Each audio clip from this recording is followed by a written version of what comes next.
Near Mint Condition, the home of collected editions. And check out that eye, that's exactly what we want to see. Woo, look at that panel, baby. And that, as they say, is that.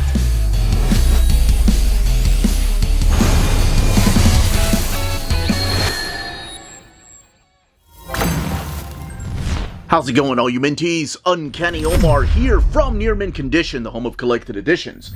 Join me today for my advanced look at the Starlight Library Edition from Dark Horse Comics. So let's go ahead and get started.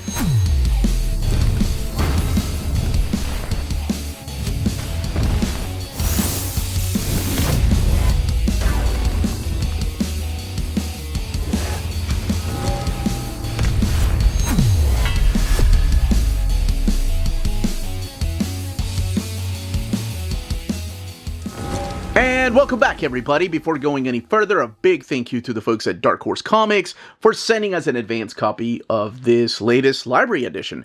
This book is due out in the direct market and book market on September 16th or 17th, depending on where you get your books. And it doesn't have like a direct market cover like most of the Marvel books that we're used to. It just has one cover. And speaking of cover, this is supplied by the gone way too soon John Cassaday. But you have Mark Millar, Goran Parlov are the creators of the series, and Starlight, the return of Duke McQueen. That is a man's man name. Starlight, Millar, Parlov, and the Dark Horse logo. And then you have the Netflix logo, not a sticker, the Dark Horse logo, the ISBN, and then a little bit about the book and the retail price, $49.99. It's interesting that this is comics and graphic novels and media tie-in. Now, underneath the dust jacket, actually, before we take the dust jacket off, this is the 7th book. That's right, the 7th book. If you look up here, 6 library editions for the Millarworld. And here we are with the 7th one. Now, let's take the dust jacket off. I thought about putting it up there, and I'm like, well, I'll just do it afterwards. I wanted to show people what else is available. And here we have Duke and Starboy right there. And this is identical to the dust jacket. It pretty much has everything that the dust jacket has, all the information. Maybe the bluish purple is a little lighter. Even the ISBN. It truly is a dust jacket. Okay, we're going to open this book up and talk about the story in here, look at the artwork, and look at the extras, and of course the build of the book. Okay, let's go ahead and get this opened. There's your end sheets, Starlight Library Edition, and over here are the credits, created by Mark Millar and Goran Parlov. The script is by Mark Millar, art by Goran Parlov. Ive Vorsina is the colorist, and then lettering by Marko Sunjic. John Cassaday supplying this cover right here. But each of the covers are in between the chapters. And this is, for example, they credit John Cassaday right there with the colorist too. So this collects Starlight issues 1 through 6 in a library edition format. And it has 184 pages. The book retails for $49.99. And oh my gosh, the artwork here by Goran Parlov is... I love it. It's got that European flair that I'm just, at my age, I don't know, I'm just loving in my comic books that I don't really expect them to find. So, the basic premise is this guy right here with one of the coolest names it sounds like a freaking cowboy. Duke McQueen. I'm sure he's named after John Wayne and Steve McQueen. But he was a pilot that got sent somehow to another planet and was able to take down their ruler. So he is crowned.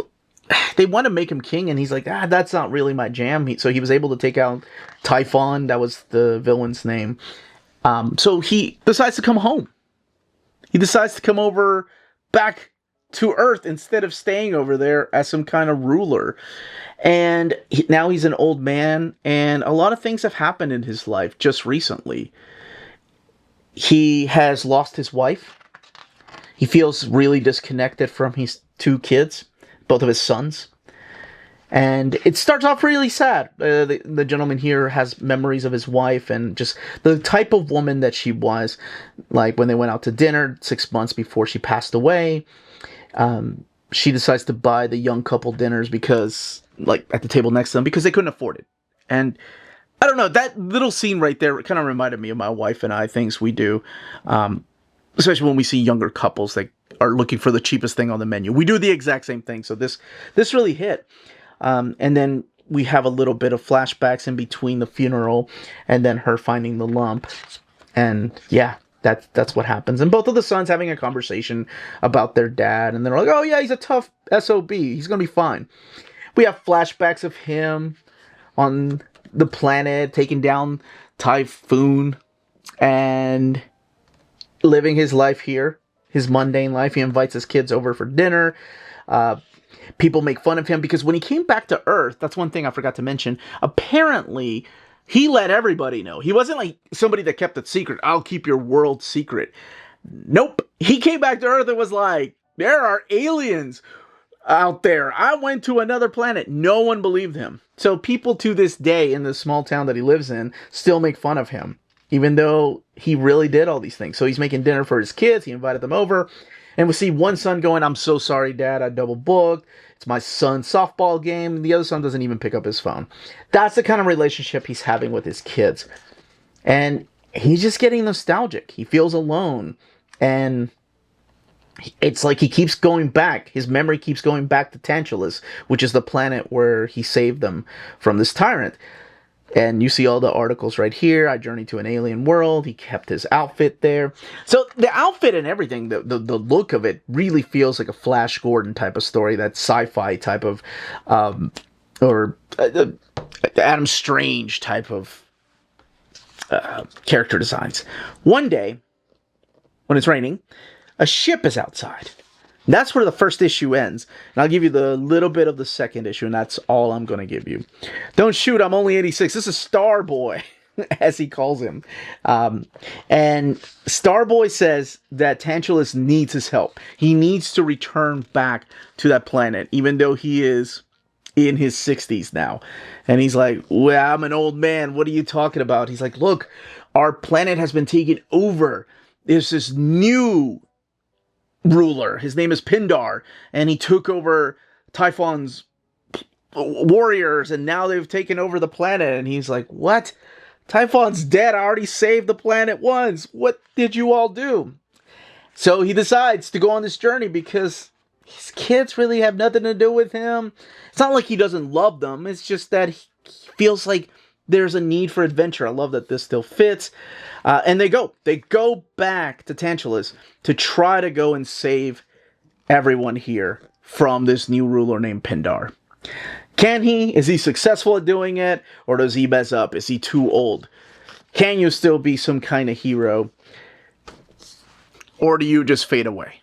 That's basically the plot of this. It's an old man trying to go back to his 20s and relive that adventure he once had. Because what's there to lose? He lost his wife, and his sons are talking to him, and this kid comes one day, and he's like, I need your help. And who do you trust?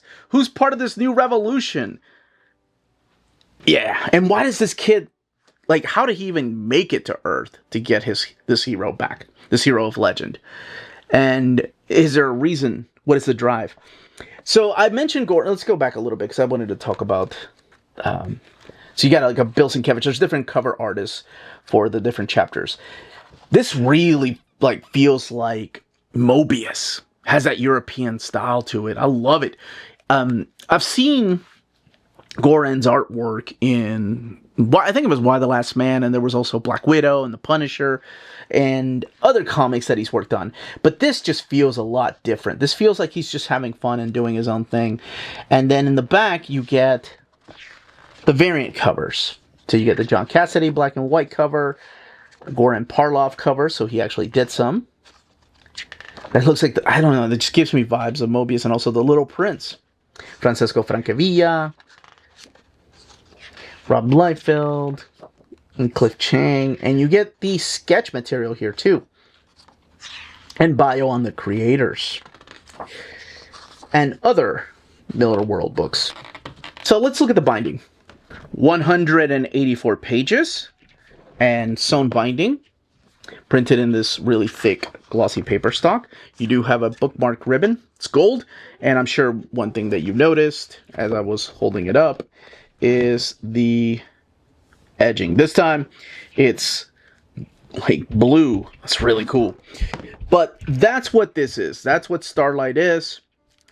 And that, as they say, is that. If you're interested in purchasing this library edition, don't forget to check out our sponsor, cheapgraphicnovels.com, your online home for graphic novels and collected editions up to 50% off cover price. They have excellent shipping and prompt and helpful service. Check out their bargain deals for up to 90% off cover price. And don't forget that CGN also takes pre-orders. That way you don't miss out on the hottest releases. And they are currently running a special promotion for you Minties. If you're a first-time customer, after receiving your order confirmation email, reply back to that email and let them know Near Mint Condition sent you their way. They will then apply a free shipping promotional credit to your next order in the US. Cheap Graphic Novels, your source for the hottest books with the kind of deep discount, quality shipping, and customer service that will keep you coming back for more.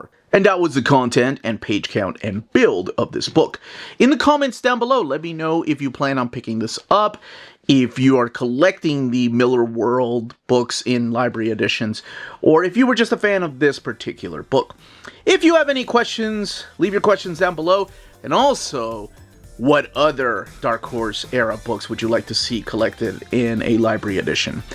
That's it, everybody. Stay healthy and safe out there. Much love.